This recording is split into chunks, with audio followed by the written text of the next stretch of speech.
So what's really complicated about the whole thing is that Rambam asks the question,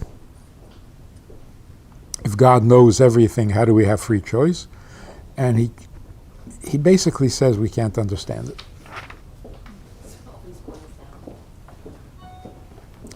So the commentaries on the Rambam say, that was not very smart. If you don't know the answer, don't raise the question. Or in different words, the Rambam is saying, how does this make sense? And his answer is, it doesn't. You just have to believe it. So the commentaries say, well then, that's what we were doing all along. What do you have to raise the question for?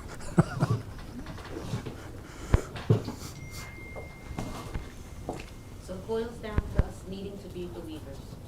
That's it. For everything. Yeah. Just believe. Then we wouldn't need all this. Right, but this promotes discussion and it makes us aware. And in the end, we don't know anything. In conclusion, it fortifies our understanding that we just have. Could have saved everybody. It just proves how ignorant we are. And we spend all our time proving our ignorance. That's frustrating. Okay, let's take a look at some of the texts.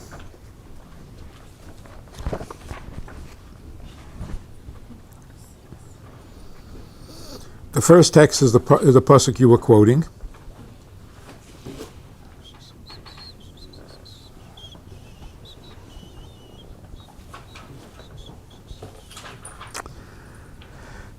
I have given before you this day life and good, death and evil. So you're telling me that good is life and evil is death. Life and death I have set before you, blessing and curse.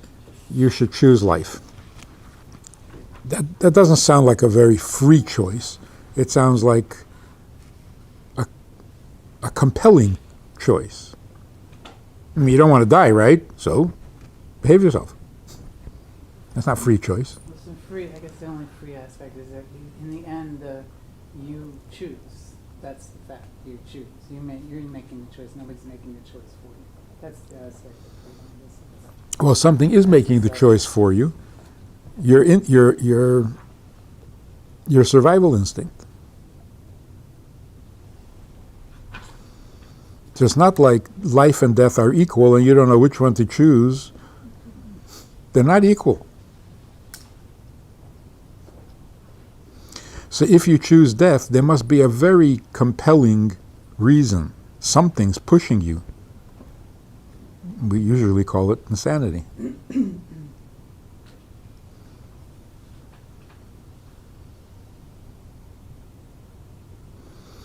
if you choose life, well, it's because you're afraid to die.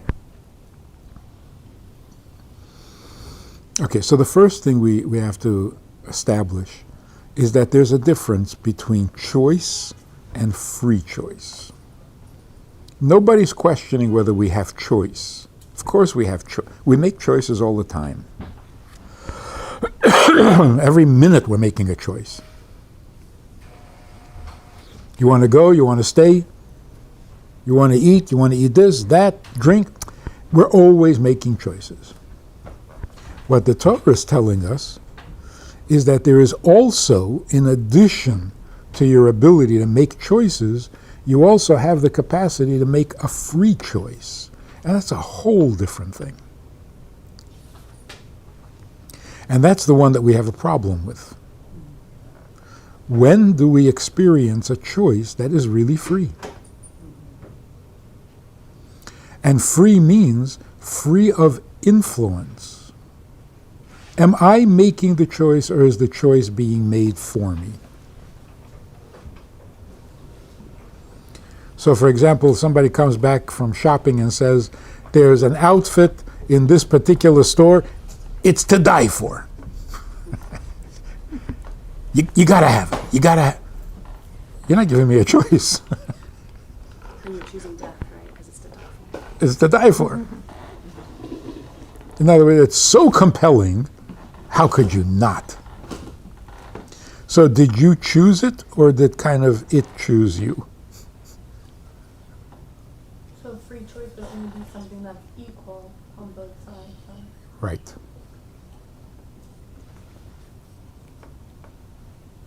So what's the problem with that? Not many things fall in that category. No. But the few things that do. What's wrong with make a choice when both options are equal? They're the same. What's the choice? What's the difference? Which one you choose? Well, you're not going to eat both apples, you just want one. Huh? I never really got the part about them being the same. If two things are the same, then Right. Yeah, where's if it's the equally choice? good, then there's a choice. If there's one better than the other, even by a little bit, then it's not a choice. Then it's not a free choice. It's not a free choice. Maybe to not eat that second apple. Let's define the word choice. What does it mean to choose? That's nice. Take the sum of the parts and It's see nice. which one you prefer. Softer. No, I'm a sort Huh? of- What does it mean to choose? Stop spinning your brain around whether or not you should do one thing or another. If you say to your child, for example, think before you do something. Think before you talk. Are you saying make the right choice? No, you're not talking about choice. You're talking about reason. You're talking about a wise decision. A wise decision is not a choice. In other words, you consider doing something, you consider the consequences, and you come to the conclusion it's not worth it. So you choose not to do it.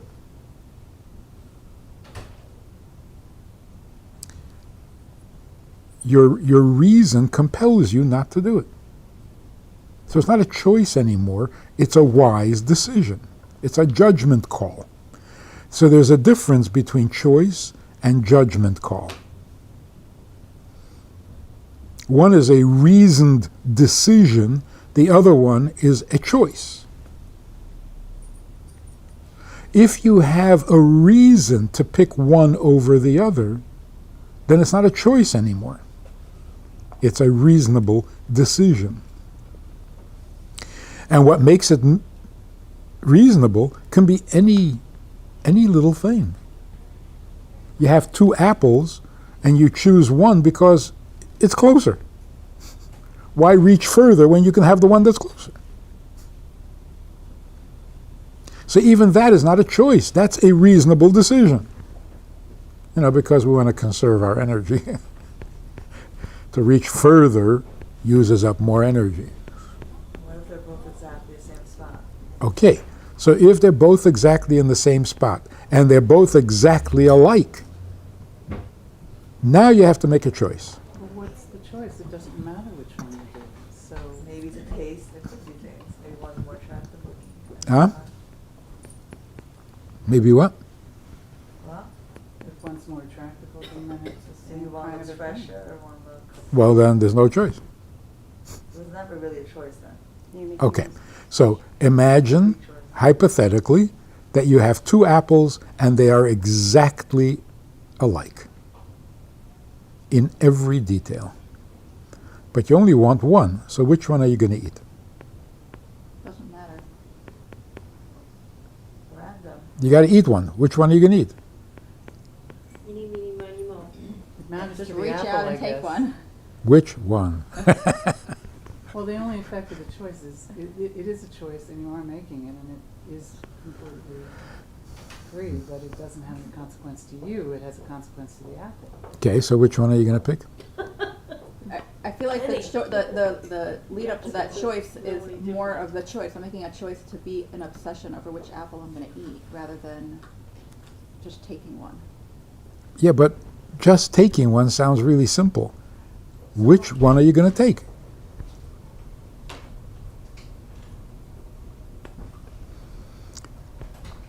In the human condition, if the two options are absolutely equal, like I have two apples and they're exactly alike, you know what I'm going to do? I'm going to eat an orange. I cannot pick between the two apples. I can't. I'm paralyzed. Just give me an orange. Or, never mind, I've lost my appetite. We cannot make a choice unless we have, what is it called, the tipping point. Something has got to tip the scale one direction or another.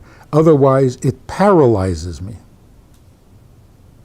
There is a philosophical idea, I don't remember which philosopher that said it, there is a donkey between two different lakes, and they are exactly the same distance, the donkey will just die because he can't make a decision. But I would think, on As the opposite, humans. the human will just make the decision. That's really the difference between the two. So if the two choices are exactly the same, he'll choose survival because he'll just choose a random lake.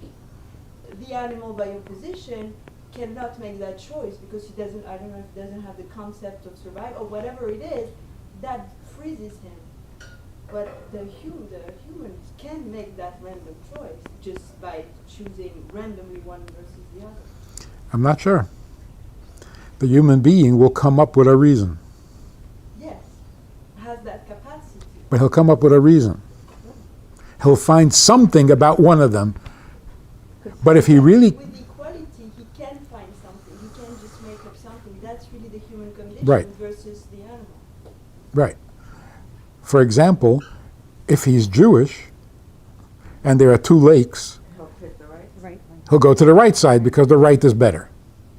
But you see, it's not a free choice.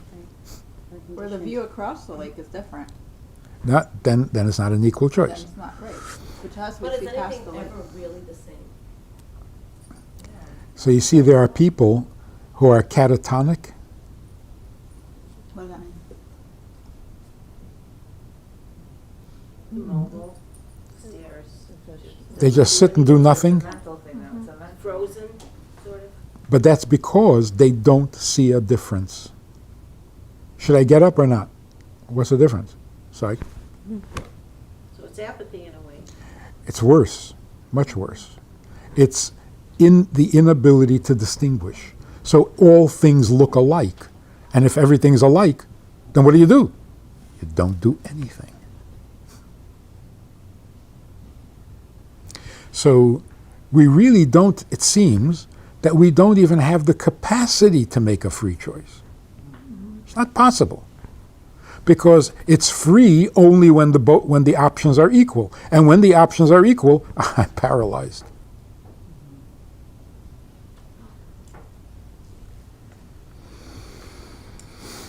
So when it says, I place before you life and death, choose life, it's not really a choice. That's a wise decision. So it's not saying choose, it's saying be reasonable. Use your head, right? You say to your kids, use your head. That's not exercising free choice. That's exercising judgment. So the opposite of choice is judgment. I did it because it seemed to be the right thing to do. That's not a choice.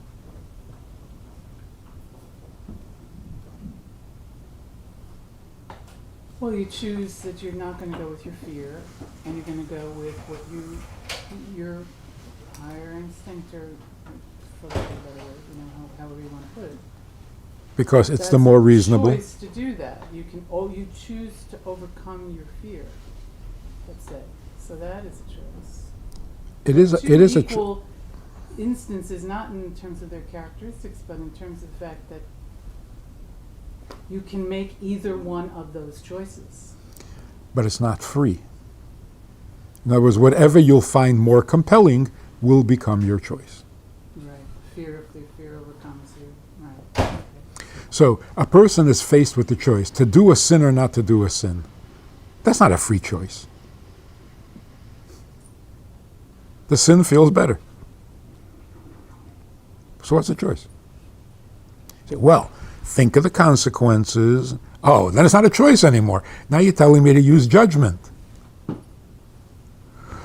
So if I come to the conclusion sin doesn't pay, I didn't choose not to sin.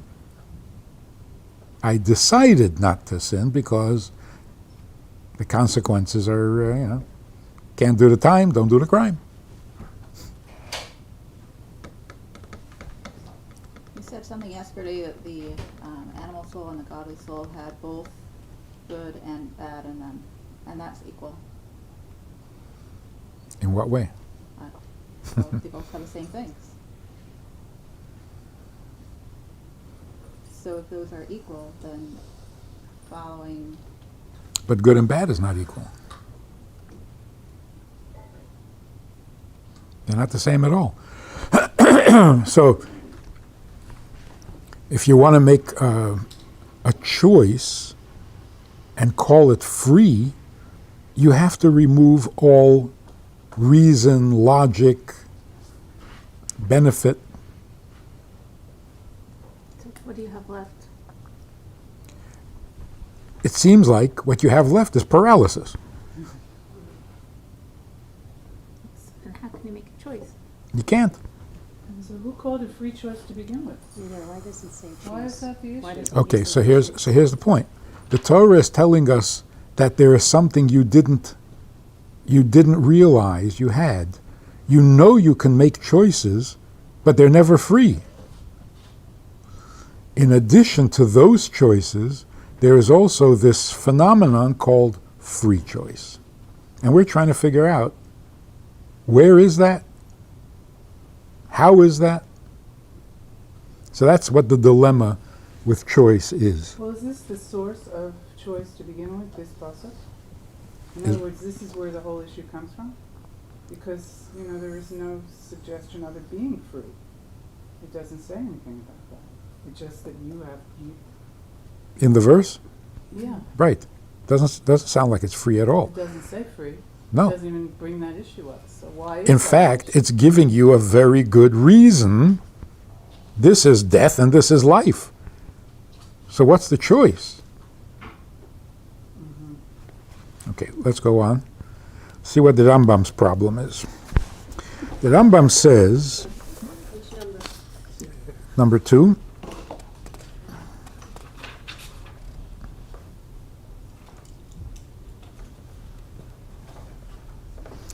see, in the middle of the second paragraph, were God to decree that a person should be righteous or wicked, or if there were to be something in a person's primary nature that would compel them toward a particular path, a particular conviction, a particular character trait, or a particular deed, if he's compelled towards that deed, how could God command us through the prophets, do this and do not do this?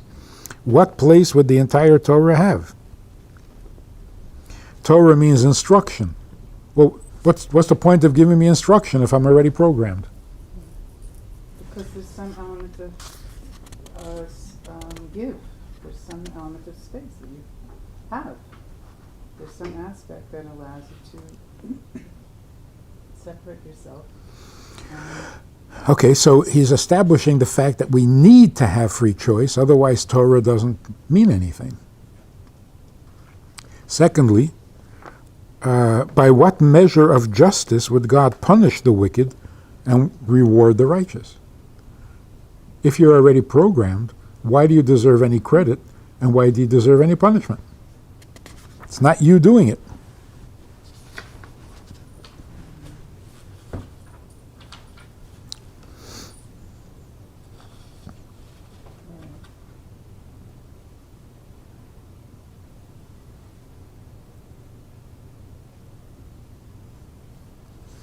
Look at text 5. I mean, that says it presents the problem. You see what it says? Text 5.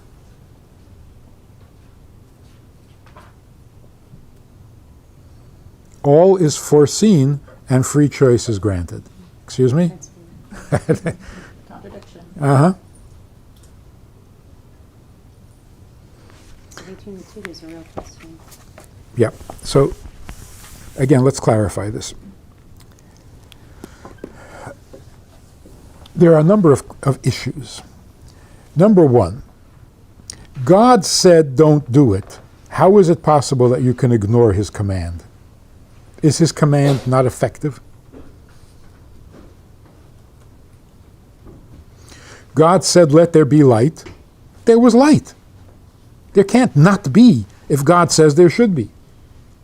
So if God says keep Shabbos, what do you mean you have free choice? Right? So the first question is, how can we disregard a commandment, a statement, if God says it should happen? Question number 2. Never mind what God says. What about what God wants? If he doesn't want you to do it, how is it possible for you to do it? His will is not effective? Well, there's some purpose served in the fact that it's not a given, and some purpose is served to him. Otherwise, he wouldn't set it up that way. So, But how does it work? how does it work? There's some aspect of the animal soul and the Yetzer Hara that Sounds like we have a choice. But how? That's the choice you were talking about. We have a choice. The question is there not a contradiction between God it's not saying, a choice, it's guidance. I mean, it's not a command. There's plenty of commands. Yeah. Couldn't you have put the Eitz Hadas somewhere else? But how does, yes, but how does the Eitz Hadas overrule God's command? It's more powerful than his command? More powerful than his will? Did he will Chava to eat? Did he will it? He said, no, don't eat it. That's what he said. Yeah. I mean, he didn't. Enough. But what he says and what his will is, do they always have to be the same? Oh, no, not him, too.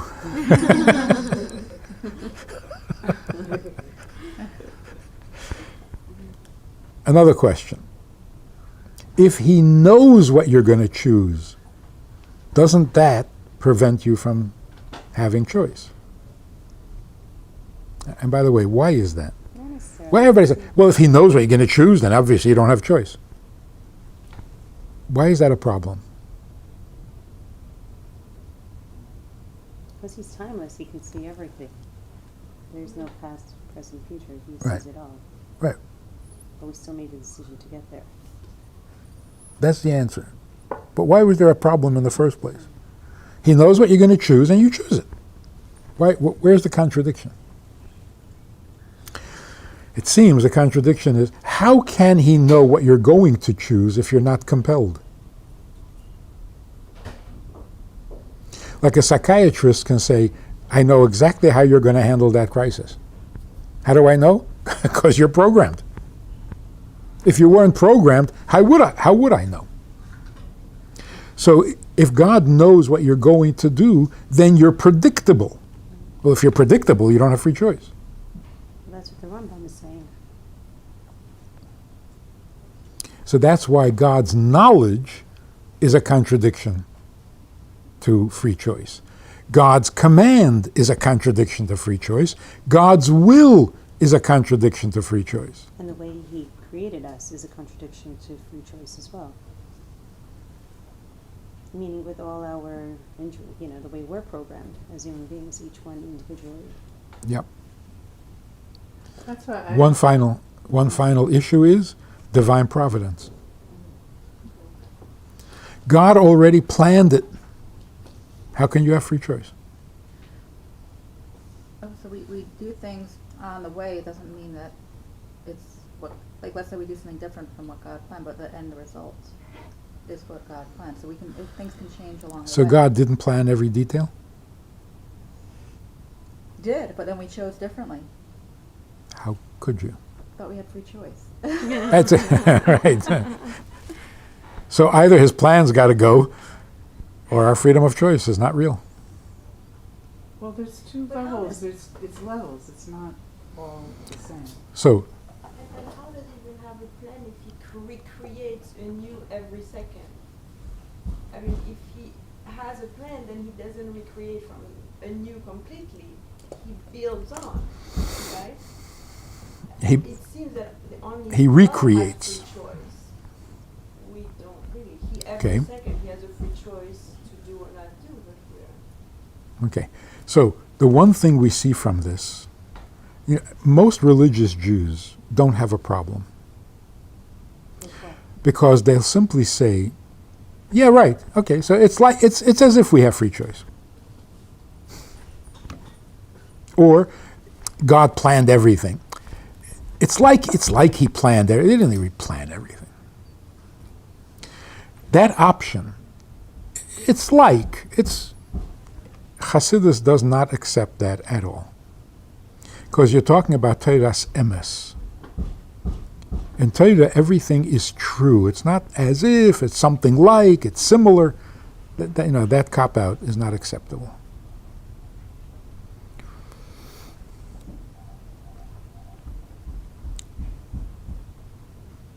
God is our Father. Well, He's not our Father. It's like a father. That is horrible. If Torah says He's your Father, it's got to be true and real.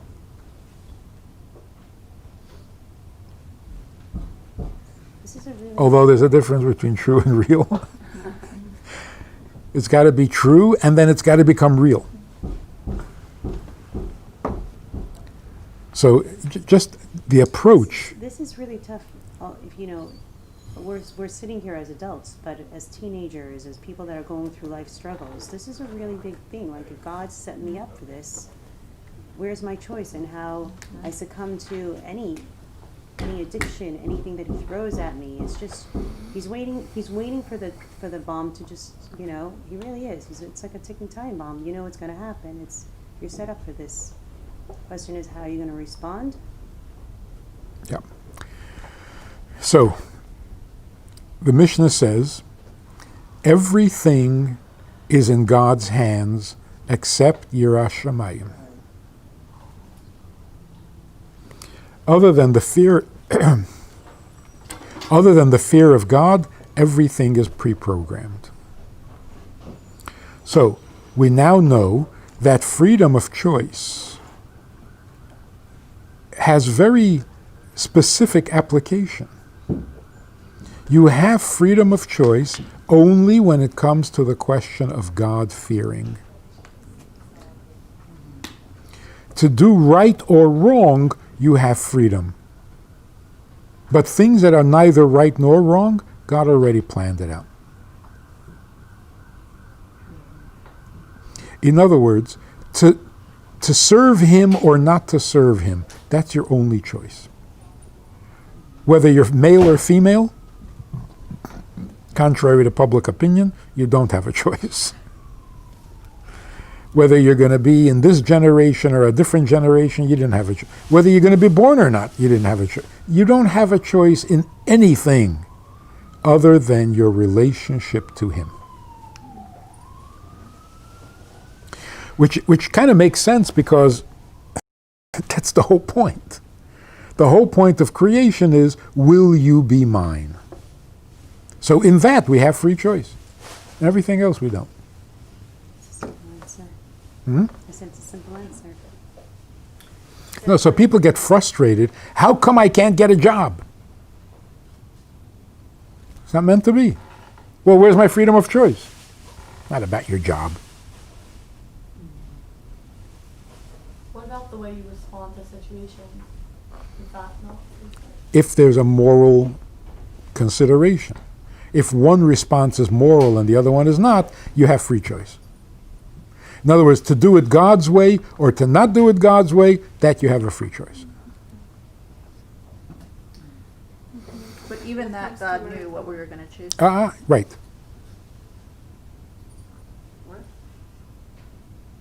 So, What's make a difference? so the first thing is not to get frustrated, as you were mentioning, not to get frustrated because things don't go your way. Things don't go his way. The kid wants to go to yeshiva. He's not set up for it. His brain isn't working in that capacity. God gave him struggles. Right. It's not your way, it's his way. Who's he? You know, I'm not sure actually after these classes.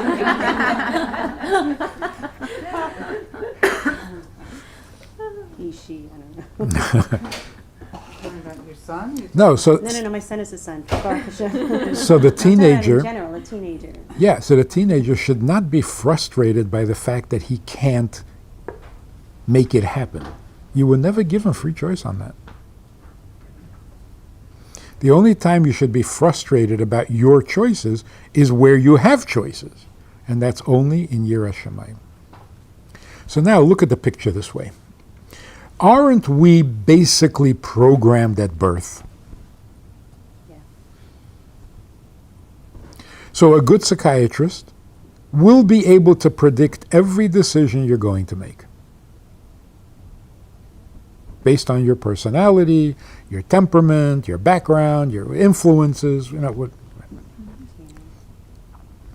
Like the Rebbe would say to somebody,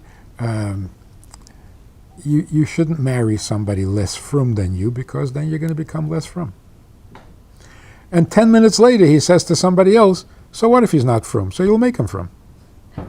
You got to know who you're talking to. And that's programmed. What's programmed in that, what you just said? Whether you're the type that's going to succumb to influence or be the influence. So here's the thing. A psychiatrist at the top, the best, can predict everything you're going to do, except if you have Yiras Shamayim. That's a monkey wrench. By your personality, you're going to steal that thing if you're tempted. But you have Yiras Shamayim, so no, you're not going to steal.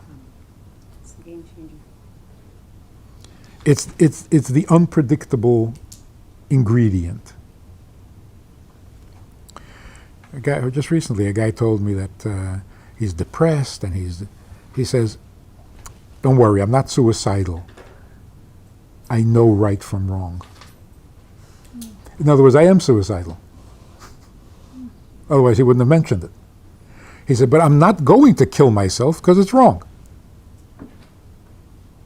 So if he hadn't been raised with that idea that it's wrong, by personality, by temperament, by circumstance, he would kill himself.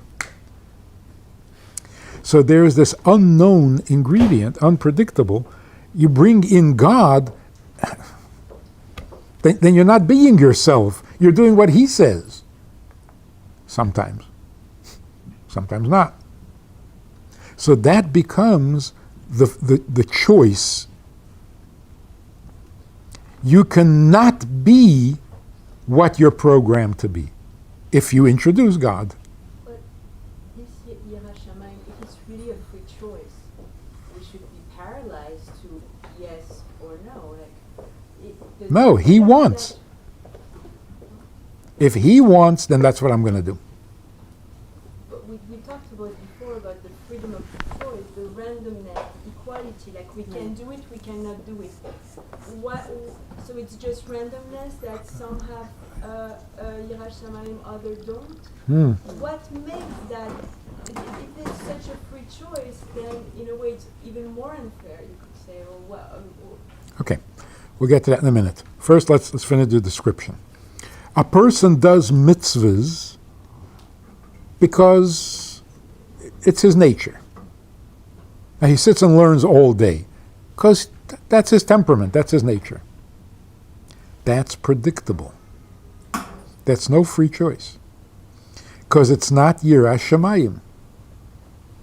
In other words, the one ingredient that is unpredictable is Yiras Shamayim, not the act of a mitzvah.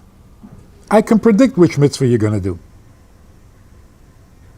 I can't predict your Yiras Shamayim.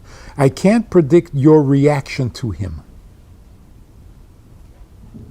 But he chose to sit and learn the whole day and not go to work. That's not a choice. Yes. How you gonna live? How you gonna But if that's his temperament, then it's predictable. But What's the... It's not his temperament. Ah. He went against, Exactly. great project leader and, do things, but he decided it's better to sit and learn. So he made a choice, Out of Yireh Shamayim? probably. Okay, so if it's out of Yireh Shamayim, then it's an unknown quantity. You can't predict that. In other words, by studying the person's psyche, you can't predict that he's going to have Yireh Shamayim. You can predict whether he'll be bookish, whether he'll be studious. You can predict whether he'll be timid. You can predict whether he'll be aggressive. You can't predict how God is going to influence his behavior. So God is the unknown element here. So what I'm saying is, people who do mitzvahs because of their own temperament, that's not Yireh Shamayim, and that is predictable. Do they get points for that? For which one? Because it's part of their personality and it's predictable. It has nothing to do with God. It's just that's the way. That's what. Will they get happens. points for it? Yeah. Yes. Even if there's no factor of God in there, just that's what seems right. Because yesterday you were saying how if it's connected to godliness, then you ignite that spark, whether it's in the nefesh shalakis or nefesh bahamis. But if it's not connected to a godly source, then it just stays dormant, and that's why the guy don't. But you do get points for it. No, I'm saying like the Chasidei Omas Eilam, right? Where you were saying like if it's not a godly thing, Right. they're just doing the right thing, then it's just the right thing. Predictable. That's what it means, yeah. Doesn't mean anything. It doesn't make them Chasidei Umasoil.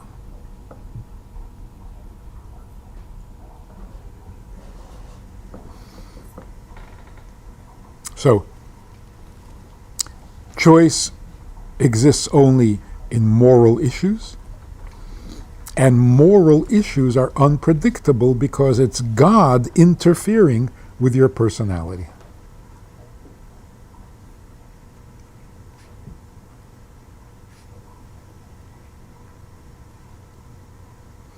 So from our perspective, the choice and the freedom of choice, very real. A bad person, programmed to be bad, can suddenly do something good because he heard God wanted it.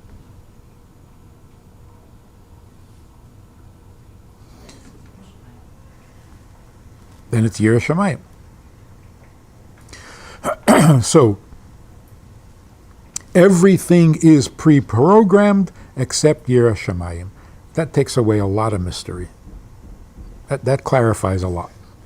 But it's still not finished. What determines whether you're going to have Yireh Shamayim or not? It can't be nothing. So well, if it's determined, then it's not free choice. But then if nothing determines it, then how does it happen? Maybe that's where Hashgacha Pratis comes in. But the Hashgacha Pratis has its own problem because it's already decided. You have to choose it. Okay. This is, we can go on like this. So what's the answer to that question? What determines whether they're going to have Yireh Shamayim or not? What does determine that? Okay. Let me see if there's anything else we need to do before we get to that. All the mitzvahs in order to increase our Yireh Shamayim. You have Yireh Shamayim to do the mitzvahs, and then the mitzvahs give us Yireh Shamayim.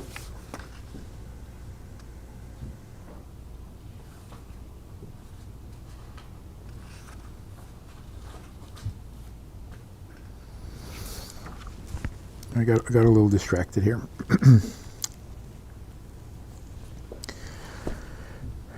There's a problem with how do we go against what God says? How do we go against what He wants? How do we go against what He already knows? These are three different issues. So, how can we go against what He knows? That's not a big problem.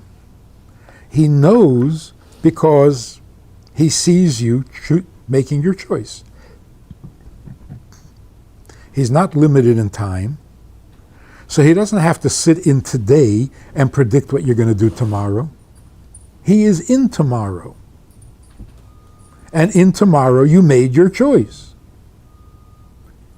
So he sees you make the choice and therefore knows what you're going to choose. How did that interfere with your choice? If I see you do something and now I know what you did, that influenced your choice?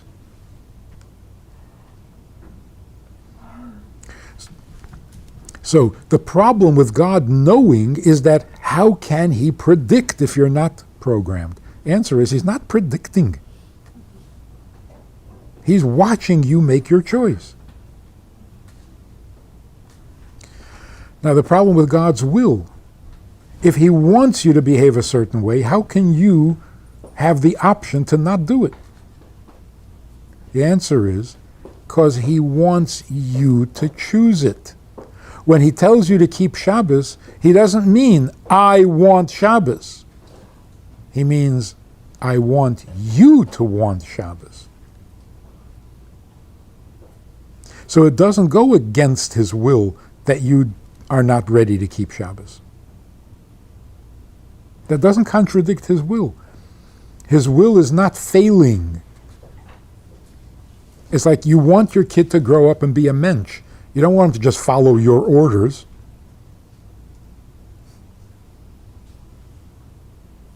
Like a kid who hits his brother, you say, you shouldn't have done that. And the kid says, you didn't tell me not to. That's horrible. You want the kid to be a mensch, not just do whatever you say. So God doesn't want us to just do whatever he says. He wants us to become what he says. And therefore, he's leaving room for you to not do it. Whereas when God says, let there be light, this is not a negotiation. Just let there be light. So there's light. But when he says, I want you to be in a relationship with me, don't do it because I asked you, because that's not a relationship. So in God's will, there is room for free choice because he wants you to choose it. In other words, how can God have an opinion and yet not impose it on you? Same is true with your children. How can you want certain things for your children and yet give them independence? Sound like a contradiction? If you stand back, it makes them feel that it is. In essence, it is a contradiction. What are the two different things? You want certain things for your children, you want to instill values in them, you teach them the way of life, but the independence that you want for them is, you want that they should ultimately know to do these things on their own. Exactly. So it's guidance that leads to their independence. And Otherwise, they're not them, they're you. So how do you tell them what to do and still allow them independence? as they grow, they make mistakes. You evoke their... We have to suck it up and pray that eventually they'll know to do right and wrong. Well, if they make mistakes, it's because you didn't impose your will well enough. But you have to know yourself. I can't do everything for you. I can't put my head on your shoulders. So I'll guide you, I'll teach you, and you have to apply it. And you have to make it. So some people, particularly in modern times, believe that if you want your child to be independent, don't tell them anything. Yeah, not even in their gender. Stick around. The Board of Health is making a decision today. That's right. Figuring out what you want to be on your It'd be birth. crazy. Oh, yeah? Yeah. You can choose nothing. So there's that permissive philosophy. You got to let your kids be independent. Stop imposing religion and opinions and limits. There's another philosophy that says if you want your kid to be independent when they grow up, you have to give them total security when they're young. And total security means be involved in every detail of their lives.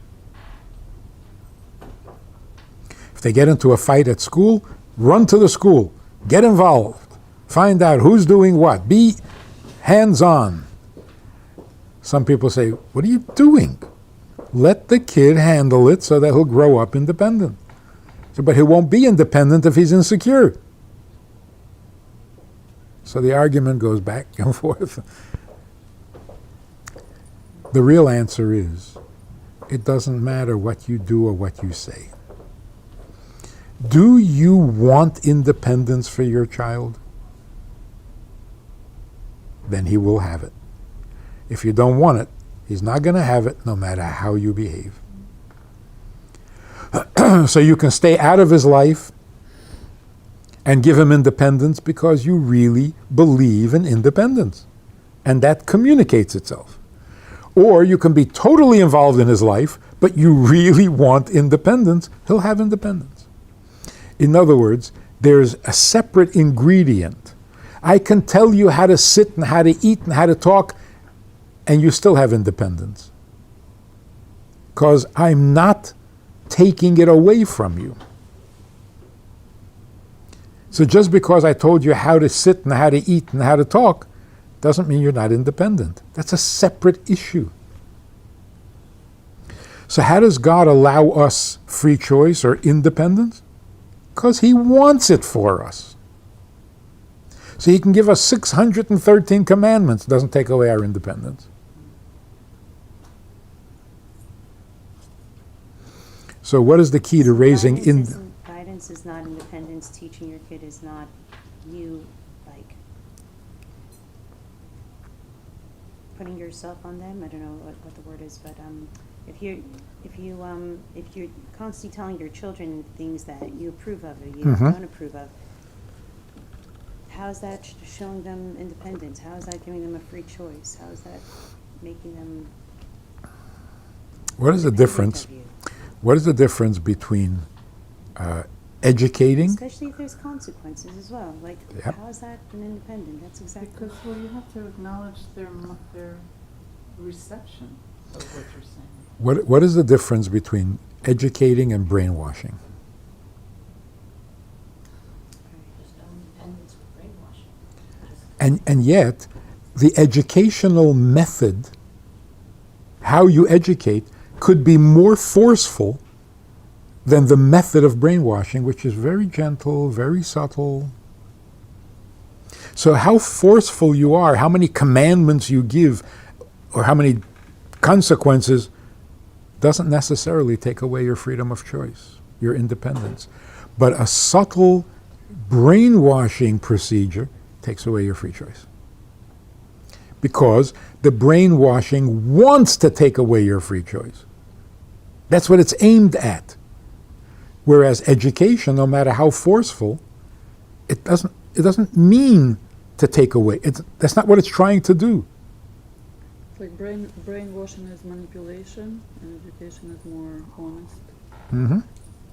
Manipulation means I want to control you. Education means I want to inform you. I don't want to control you. So God says, here are my commandments that you should do. So because he doesn't want to control you, you're not controlled. Yeah, but he said don't do it. You don't do it.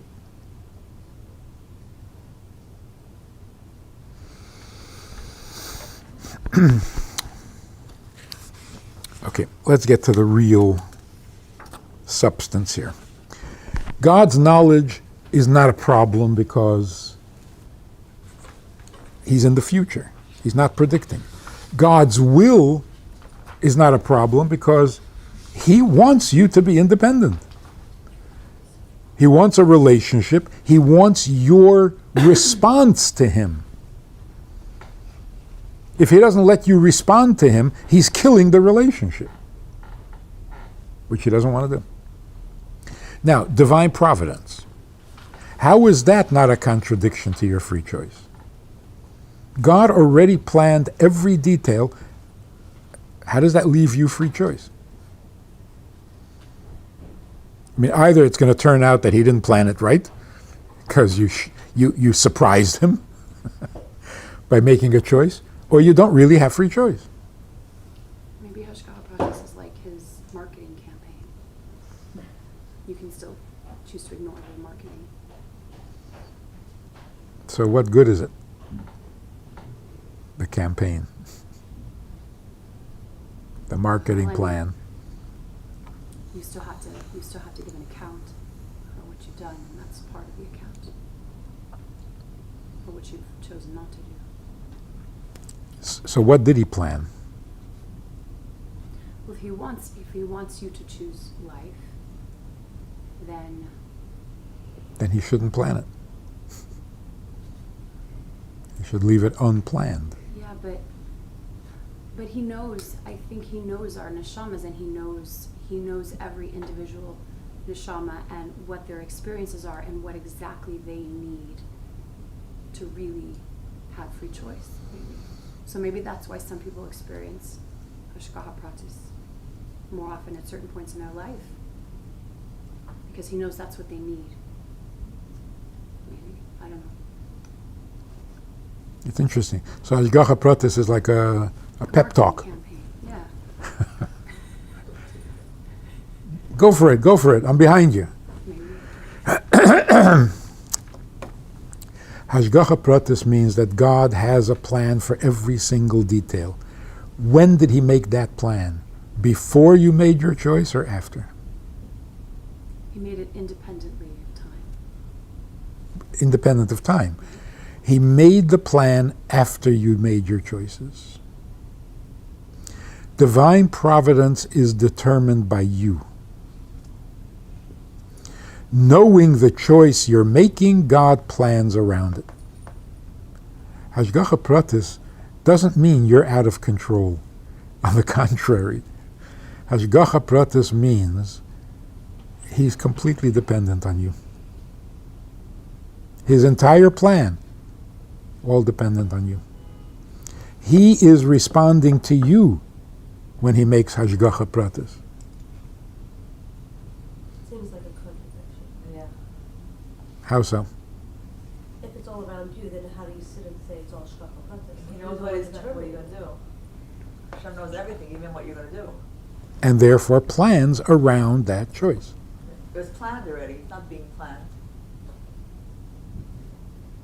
Planned. Nothing works out in your days because of you, your choices, and saying you sometimes. It's the universe. Like, So then Nothing shkachal you pratis did. doesn't sound that way. If you're the one that did it. But that's what God needs in this world. It's like very simple. You decided to jump out of the window. Now God has to decide whether he's going to put up a net or not. but he knows you're going to jump. He Yes. knows you're going to jump. Yeah. He only knows because you made that decision. He Yeah. knows what you're going to do regardless of what you do. No, You're gonna do that's going back to the first problem. The problem is not that he knows. The problem is that he planned. He already decided. So how do you have free choice? The answer is he doesn't decide until after you choose. After you choose to jump out the window, he decides whether you should get hurt or not. So it's like almost everything already happened, but You already made your just don't choice. know that.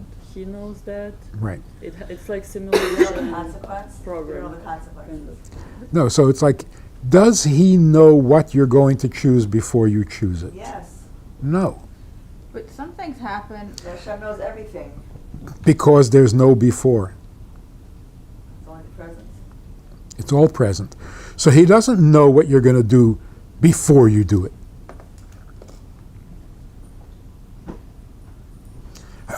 So the Hashgacha Pratis is his response to your free choice. Which means you are free to make the choice, but he decides the consequence. It seems like a very strong statement to say he doesn't know what you're going to do before you do it. Because there's no before. So here's how you say Okay, it. okay. But really, from our perspective, he does. Oh, so the right way to say it is, he knows what you choose. Before you choose it. No, before you know what you choose. Not before you chose it. Right. In other words, you're behind. But that choice again is only godly or not godly. Yes. It's not, am I going to eat hamburger, or it's only, am I going to make a bracha or not. So, Hashgacha Pratis is not a contradiction to free choice. It's the reaction to free choice. So how do we explain the things that happen to us, not the things that we've chosen? That influence our That's choice. certainly not a choice. Well, that's a different choice. Right. But that's part of Hashgacha Pratis, so. Yes. Where's our free will in that? No, only in moral things.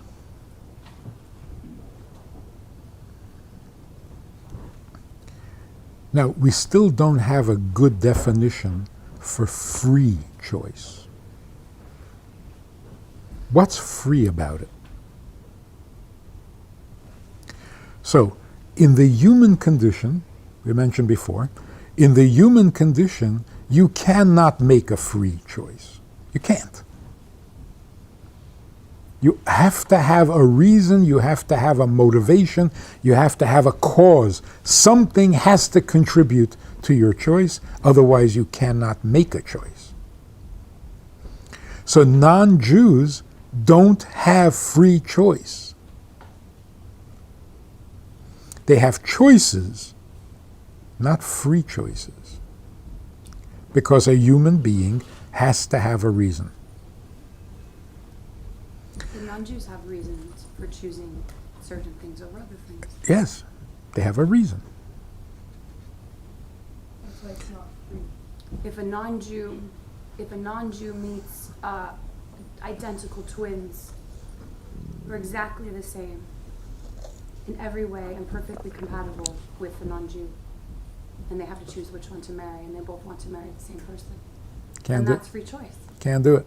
Why not? They can't.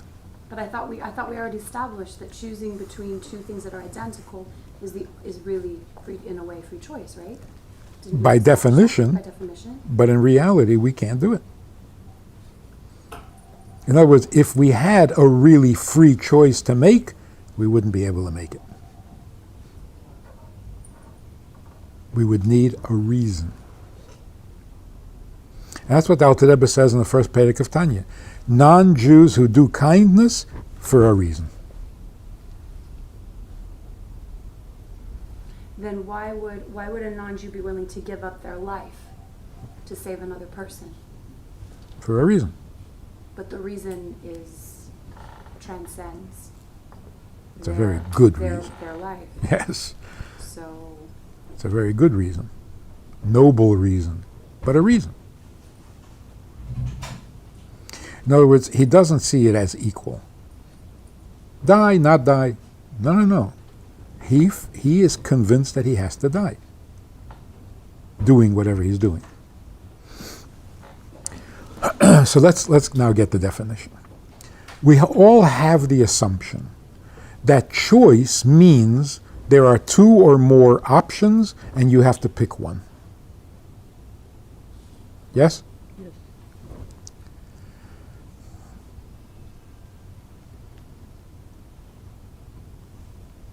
God chose to create the world. What were the options? Not created. There were no options. There was no world. There was nothing. And God chose to create a world. Is that really a choice? There was nothing. The idea that every choice must involve options is not correct. If we are really free to do what we want, that's true of us. It doesn't demand options. I am either free or I'm not free. It seems very dehumanizing to say all non-Jews have no free choice. I don't mean to interrupt, but It's not seems dehumanizing. quite dehumanizing. No, it's not. It's humanizing. No, but Hava was a human. She was a human. Did she not have free choice then? Is that what we're saying? She was a divine human. She was She not. didn't have free choice, so she wasn't She really did. human. She did Isn't have. that what it means to be human? You can choose. Obviously, she was more than human. So we're not dehumanizing, we're simply humanizing. The idea that there is freedom of choice is not part of the human condition.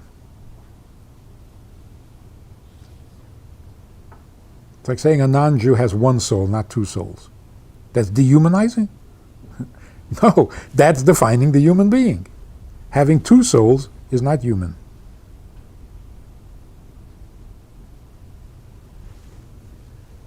You say that every choice must involve options, and that's not a correct statement. Right.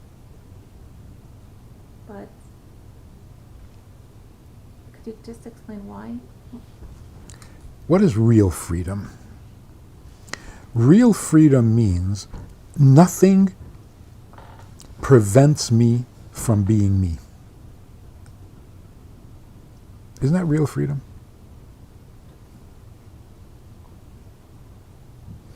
A guy can be sitting in a Russian jail and he's free. He has no options. He can't go, he can't, but he's free because he remains himself.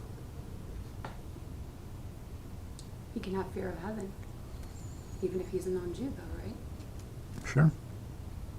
So that's not in Hashem's hands, fear of heaven. So then he has free choice. That's really good. Really defending, I'm sorry. defending the. No, but she has a good argument. Well, it's a matter of what is a Jew. If you look at the 7 commandments that non-Jews have, they're all reasonable because they have to be. Not mixing meat and milk, that's only for Jews because there's no reason.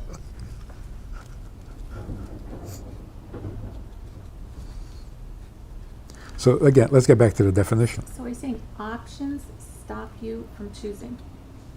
Is that what you're Do you see that?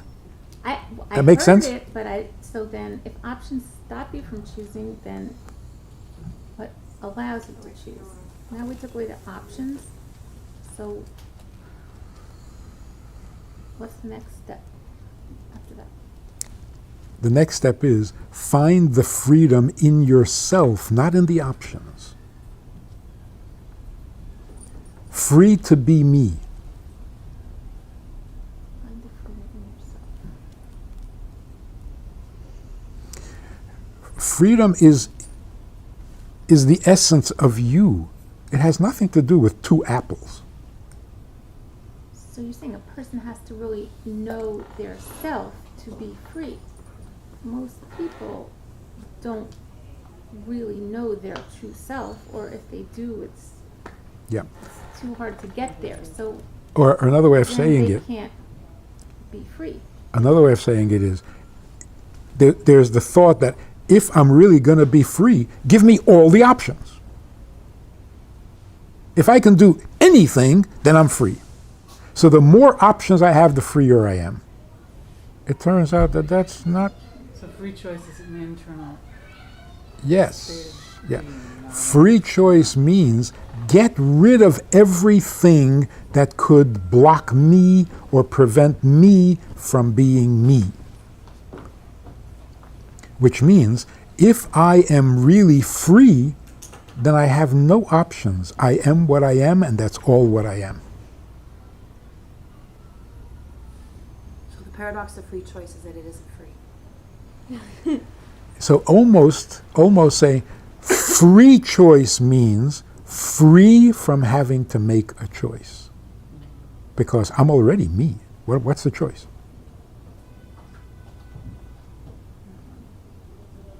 And the me that you're referring to is the godly soul. So when God says,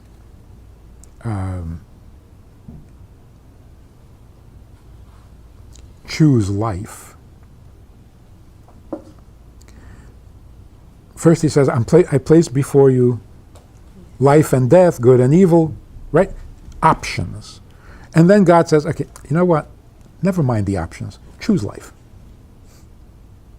He doesn't say choose life over death. So there's a choice that comes when you have options and you got to pick one. And then there's the essential choice. Has nothing to do with options. In fact, somebody wrote a book called The Tyranny of Choice. When you have too many choices, it makes you crazy. It doesn't add freedom. It just pulls you in 10 different directions. In other words, if nothing interferes with me, what will I do? A mitzvah or a sin? If nothing interferes, I will do a mitzvah. Why? That's me. And if you don't interfere with me, that's my freedom. So real freedom has no options. Because if I can do either one, then who am I really? Then I'm not in touch with my true self.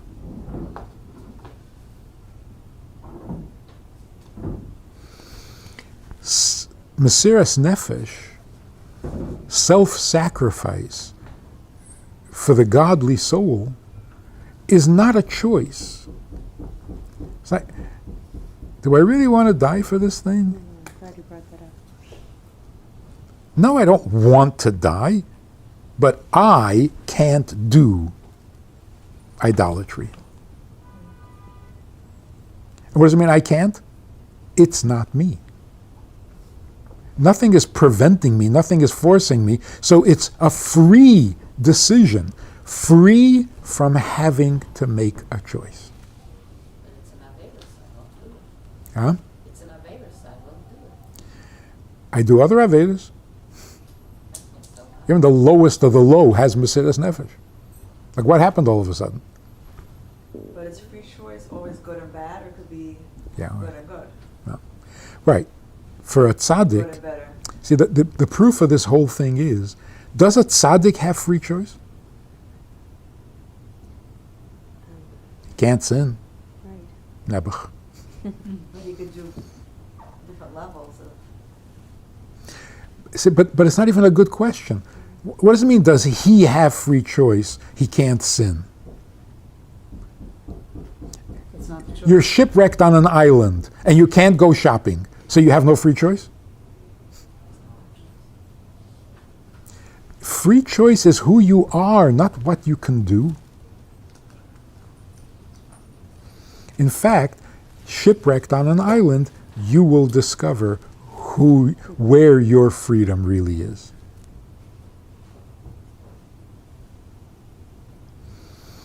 So I once went with another shliach, completely different personality, very different. Went to see this conservative rabbi who was very popular and famous, and it was very nice, very respectful. But at the end, he says, "So tell me, what kind of people become Hasidim?"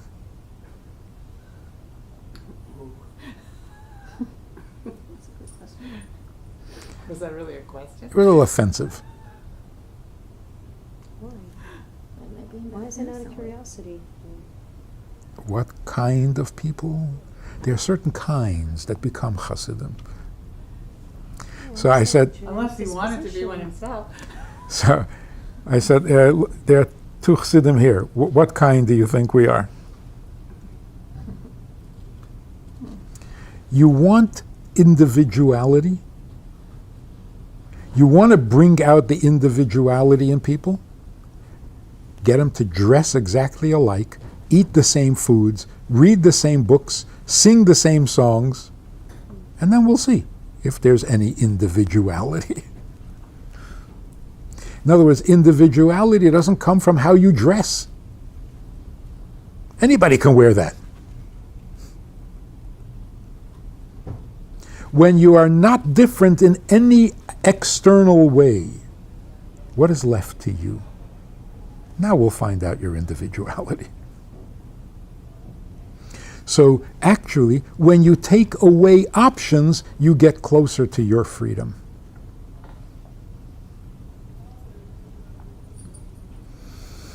So in many ways, when God gives us the mitzvahs, He's saying, thou shalt not kill. He's saying, you can't do it. If you were you couldn't do it. Not, well, you could do it, but please don't. So the Torah actually tells us two things. If you're not in touch with yourself, and you could either do a mitzvah or a sin, choose the mitzvah. But then it's a reasonable decision. Not a free choice. But ultimately, the ultimate objective is get all interferences out of the way and you are a Jew.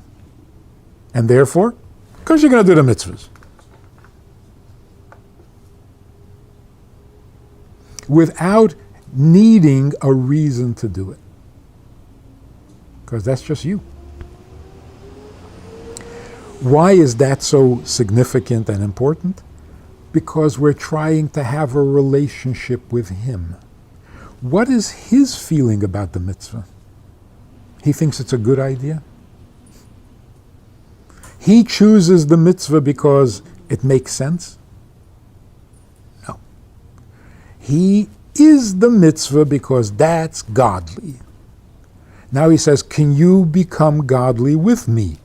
Well, the only way that's going to happen is if you have free choice to do the mitzvah. So now it turns out like this. Since we have two souls, a human soul and a godly soul, when I decide to do a mitzvah because it makes so much sense, that's my human soul. My godly soul is saying, thanks. I've always wanted to do that. Without a reason. So the conclusion is, you should always do a mitzvah shaloi lishma, because from the shaloi lishma you will come to the lishma. You should do a mitzvah for an ulterior motive, because from the ulterior motive you'll eventually do it for the right reason. What does that mean? Do the mitzvah even if you think you're doing it for a good reason. Because behind that reason, your godly soul is doing it for no reason. So if your animal soul needs to be motivated because a human being has to tilt the scale, fine, give him a good reason. Give your human soul an explanation, a justification, but behind that, you don't need it. That's why if you lose a dollar bill and a poor man finds it, it's a mitzvah. So wait a minute, I didn't really intend for that to happen. But why is it a mitzvah? Because knowing your godly soul, if you should discover that a poor man benefited from your dollar, you want it. You don't resent it. The human part of you is, hey, give me my dollar back. I didn't decide to give it to you. But your godly soul will be thrilled to know that a poor man got your dollar. So instead of regret or resentment, it actually gives you pleasure. What is the pleasure? You didn't decide, you weren't in the mood, You weren't highly motivated and inspired to give tzedakah. Doesn't matter. To the godly soul, a mitzvah is, that's me. So it happened with a reason. I was thinking, I was not thinking in my sleep I did it. It doesn't matter. That's me. So it's not that it's gonna lead you, everything is. Yeah. How about mistakes? So the theory, the understanding that I had was that God plans, and then we do, and if we feel like it's a mistake, but really God has a reason why we were doing that. But if you're saying that God plans after we've done, then how do we explain a mistake?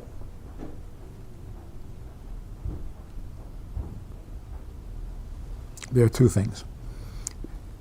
Neutral, non-moral issues, we never have free choice. God planned that completely.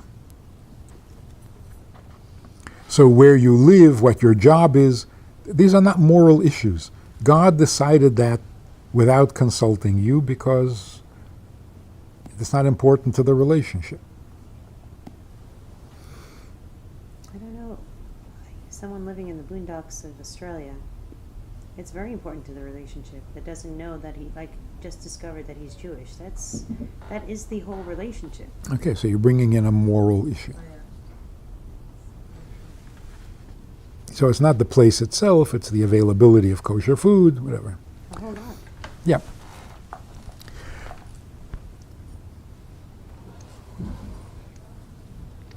If a person says, I'm a doctor, maybe I should be a lawyer. Be a doctor. Unless there's something moral or... So the non-moral issues, we never had free choice. We never had any choice. In the moral issues,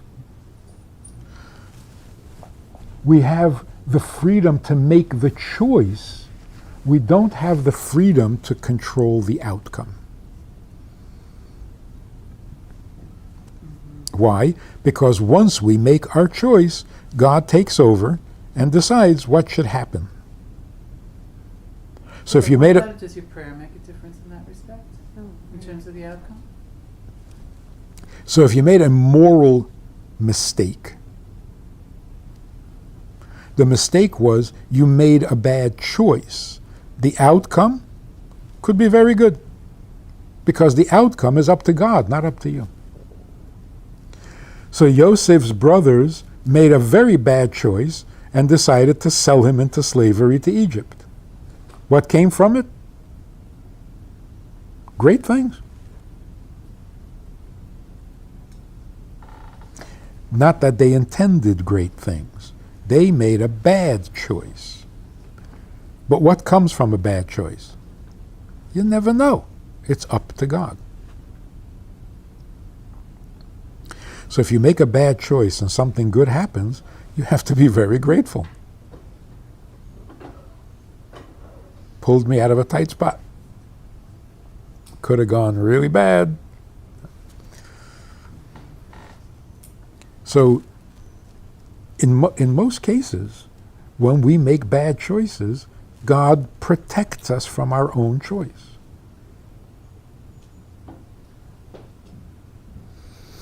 How was that? We made a bad choice.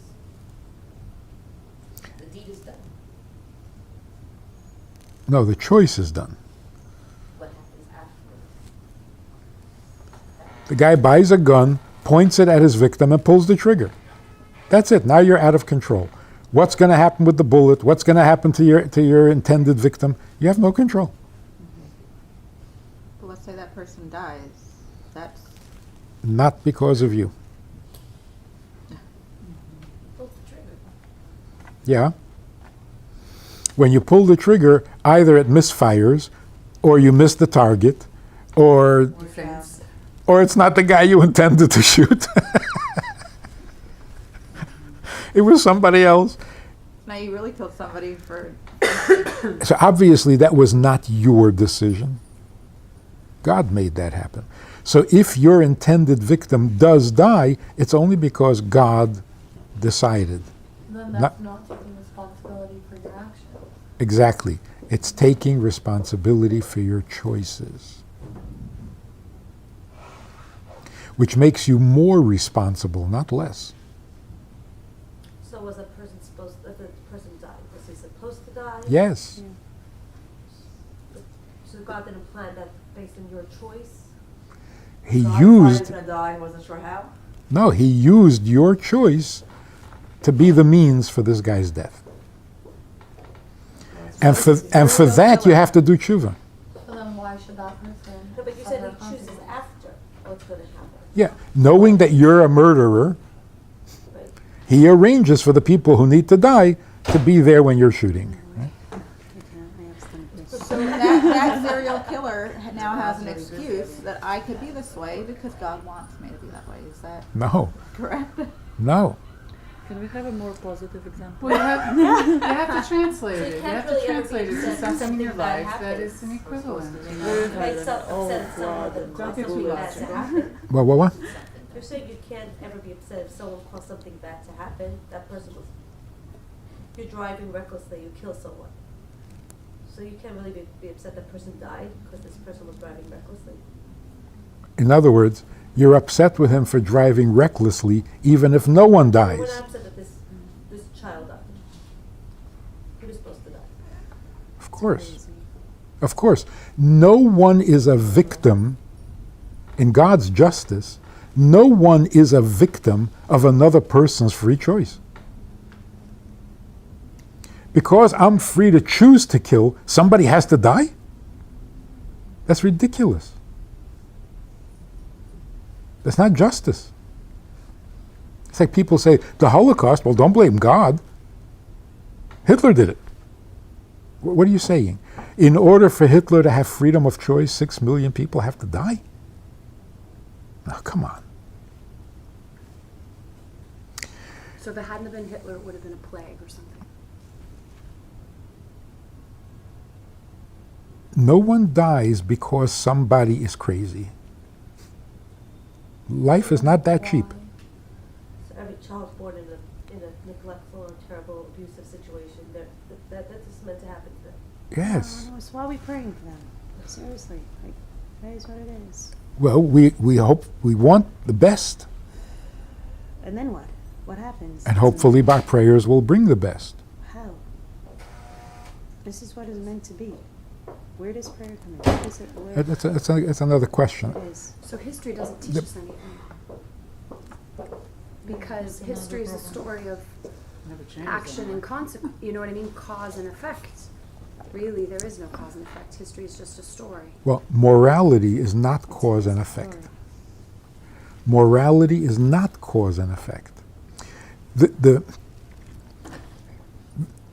murder is wrong not because somebody is going to die. Make sense? Murder is wrong because you cannot do that. So if you choose to do it, you're already a murderer. So it's making you more responsible, not less. Wait, But you mean if you sometimes have to- people- No, I'm sorry. Go on. This is very complicated because sometimes when it comes to educating people, and it seems like part of being an adult is looking at, sometimes people need to experience the consequences, even though it seems that may not even really exist the way we're describing, of their actions in order for them to come to a place emotionally where they finally realize this is the good choice, right? Yes. So, Yeah. We use the consequence to describe the choice. If you choose that, you know what's going to happen? So that confirms that the choice is wrong. but Hashem set it up that way to be like that. So That- it's like that's- So there has to be a very intimate relationship between the consequence of an action and the choice, right? So there's, even though like there was a relationship between the brothers selling Yosef into slavery and what came about as a result of it, no? No, on the contrary. That's what Yosef is marveling at. You meant to harm me, and I became the viceroy of Egypt? You see how unpredictable this thing is? So ultimately, our choice is between animal soul and godly soul. So like between what godly soul wants and animal soul wants. Yeah. And by experiencing consequences of our animal soul actions, we make our godly soul struggle, and we choose to like let it rise. Let me sum it up this way. A really moral person would never argue, yeah, I killed him. He was meant to die anyway. That is the most immoral person. Because it's all consequence-based. So if I insult you and you're hurt, that's because you're too sensitive. See, it's never my fault. Oh, you took it so personal? Well, don't be so sensitive. Morality can't be based on outcome. Because then it's not morality, it's practicality. You know, if everybody goes around shooting everybody, we're all going to be dead. That's morality? That's not morality. Morality means some things are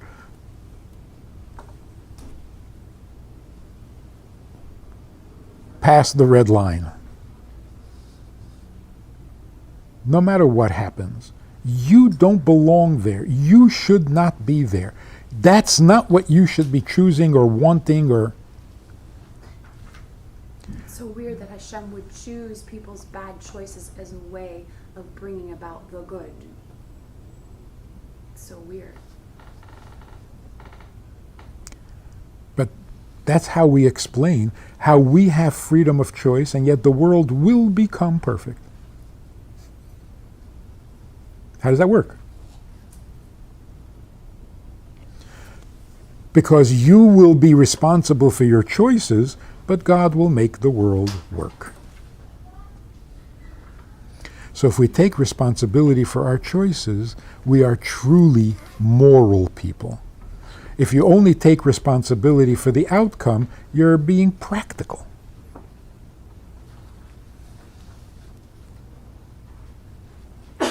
Like, don't kill people. How do you like it if few people kill you? It's not morality. You know what I mean? That's not a moral impulse. That's like, you know, come on. Be reasonable. That's not morality.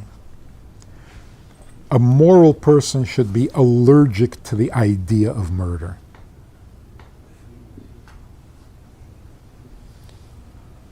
So yeah, I shot him, but he didn't die, so you're a murderer. But he didn't die. So you're a murderer and a schlemazel. But according to Torah law, you wouldn't hold that person accountable in the same way as if the person had died, right? The court. But God does.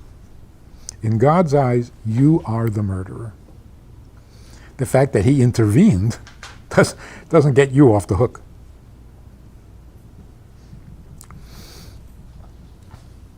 And the same is true with a mitzvah.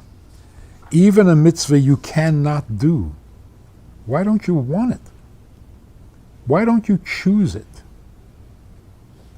So the Rebbe says, Kairach wanted to be the Kohen Gadol. He was wrong. He was wrong because he can't be the Kohen Gadol. The fact that he wanted to be, that's beautiful. We should all want to be, even if we can't actually do it. Because what we want, that's our freedom of choice. So make your choices. Align yourself with the good stuff, not the bad stuff. Even if you can't do the mitzvah, and even if in fact you didn't end up killing the guy. This seems to contradict what we said earlier about freedom in your core and the real freedom is not having anything get in the way. So if in Korach's core he really wanted to be, then this seems to kind of contradict what we're saying. In his core, he Something wanted is right, just godliness. trying to get rid of it. Right? In his core, he wanted godliness, which is great. Okay. But you got to do it God's way. So if God says you're a Levi, then you're not a Kohen. Okay, the godliness was okay. Yep. So your freedom of choice has to do with your desires, not your. It's really. Yeah. It's not how straight you shoot. It's that you chose to shoot.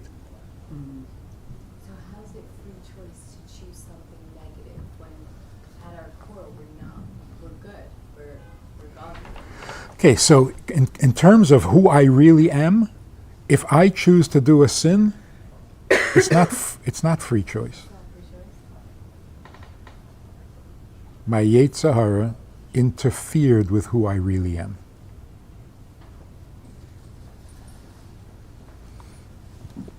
And that's why, even though he sinned, he's still a Jew.